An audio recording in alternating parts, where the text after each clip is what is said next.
Hello everyone, welcome back to Selenium Ninja. I hope the previous video was helpful regarding the interview questions for manual testing. In this episode, we are going to see the interview questions of automation framework related. We will mainly focus on automation framework. So let's get started. Also, before starting, these questions does not guarantee that they will be asked in your interview. These all questions are based on my personal experience that I have given the interview. So I have collected all those questions and now I'm sharing with all you guys so it can help. I was unable to answer some of the questions while they were asked to me, so that's why I'm sharing the knowledge so everyone can work on their areas and get stronger in the interviews.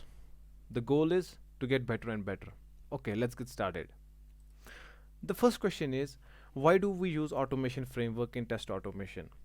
Don't just get confused with the framework. Framework is nothing. It is just a set of guidelines which can help us to increase the speed and efficiency in the testing team. So why do we use a framework? The main reason for that is because it specifically improves the automation testing team's efficiency and the test speed, right?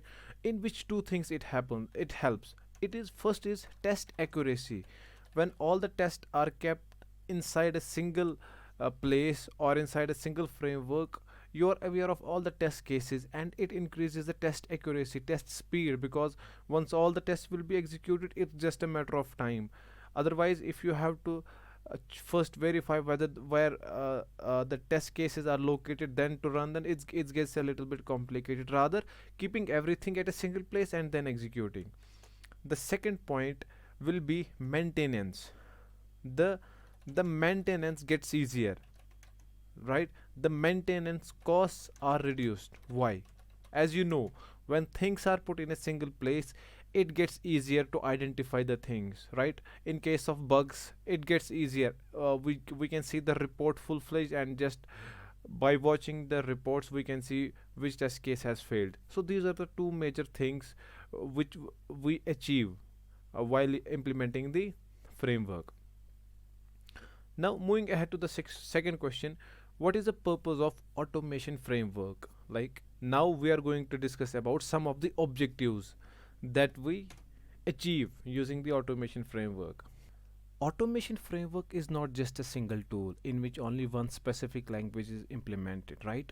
The automation framework consists of a collection of tools we integrate. For example, Maven, TestNG, Cucumber. We integrate multiple frameworks inside the automation framework as per a user's requirements, as per the client's requirements. So automation framework is not a single tool or process, rather it is a collection of tools. So let me just write it here. It is a collection of tools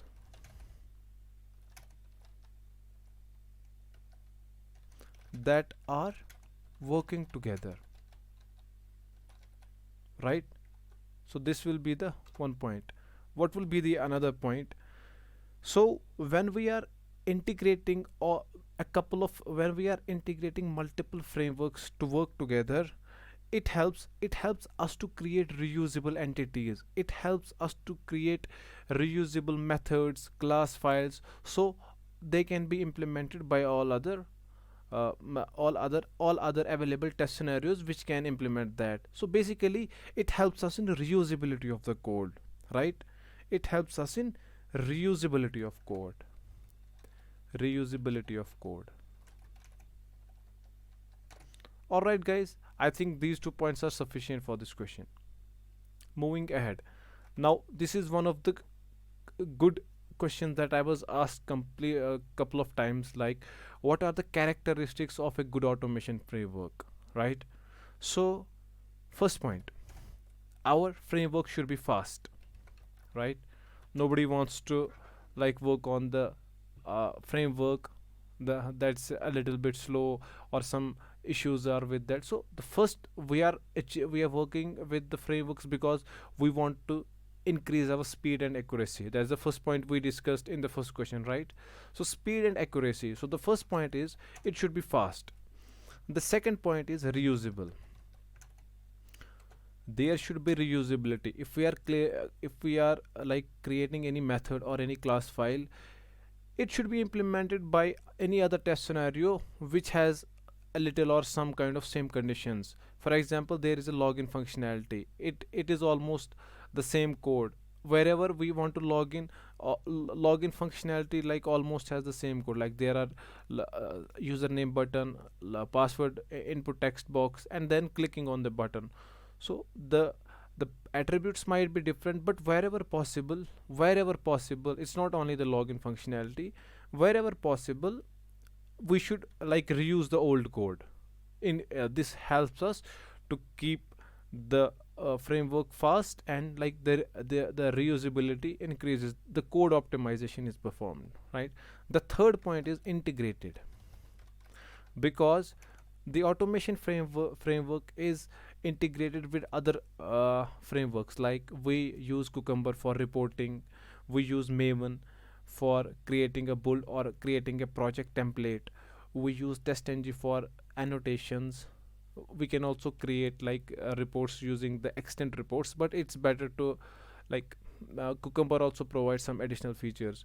So when we are creating a framework, we are creating multiple frameworks inside that single framework, which can improve our testing, which can help us to achieve our objectives. The fourth point will be compatible, right? Compatible. Why compatible? Let me just write it first. The test frameworks should be compatible enough to run on multiple browsers or multiple operating systems and servers. Like there is a concept in Selenium like called cross browser compatibility. Like it should be compatible, right? The fifth point, an important point, is consistent. A framework should be consistent so that any new codes that we add are added in a uniform manner. So it should not cause any problems while we add new code in the framework. So these are like some of the characteristics of a automation framework. Also, I forgot one: error detection. Error. For error detection, like it will be good if the error is found at an earlier stage rather than raised during the implementation. Why? Because the earlier the bug is detected, the better it gets, because it will be resolved as soon as quickly. So there should be a good reporting tool which can generate reports constantly, and we can review them. This will help us to keep track of the bugs during the earlier stage of the testing. Moving ahead, the question is framework really important for the automation testing? Can we do without a framework, right? You must like have thought about this question, like why is it important to create a framework?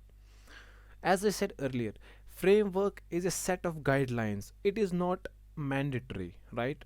Facebook are a set of guidelines and not mandatory rules. So we can definitely do without a framework. But if we create a framework, if we follow the framework, it will help us. Enhancing and maintaining would be easy to implement. So the maintenance will get better and enhancement will get better, because we can improve the speed and accuracy, and the maintenance will save a lot of time and money. So that's why we can definitely do without a framework. So let me just write a small answer for that.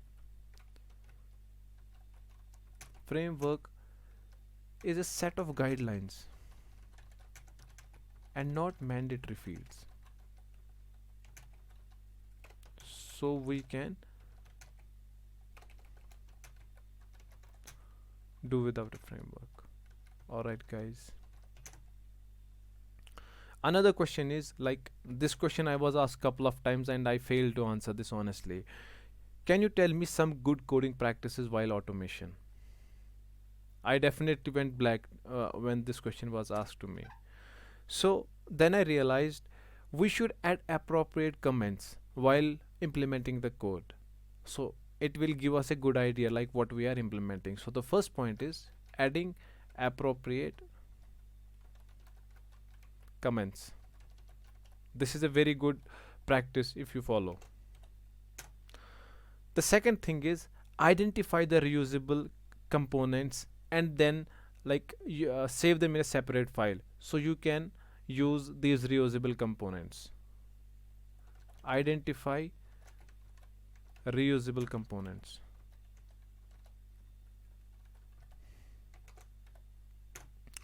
The third point is you must follow the language specific conventions. This is very important.